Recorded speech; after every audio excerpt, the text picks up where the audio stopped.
Hi అండి. Welcome to my channel.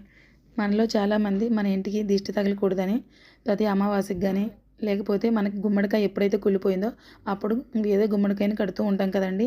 ఎందుకంటే మన ఇంటి మీద ఎటువంటి చెడు ప్రభావం పడకూడదని. దాంతోపాటు ఇంకొకటి కట్టుకుంటే కూడా మన ఇంటికి చాలా మంచిదండి. అదేంటంటే పచ్చిమిర్చి నిమ్మకాయలండి. నల్లటి తాడు తీసుకుని దానికి ఒక 2 నిమ్మకాయలు, ఒక 5 కానీ 9 కానీ పచ్చిమిర్చి తీసుకుని ఒక దండలాగా కట్టాలండి. దండలాగా కట్టి అది మంగళవారం పూట మన ఇంటి గుమ్మానికి వేలాడదీయాలండి. అలా వేలాడదీయటం వల్ల మన ఇంటి మీద అయితే ఎటువంటి చెడు ప్రభావం అనేది ఉండదండి.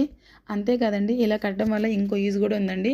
జ్యేష్ఠాదేవికి పులుపన్న మంటన్న చాలా ఇష్టమంటండి.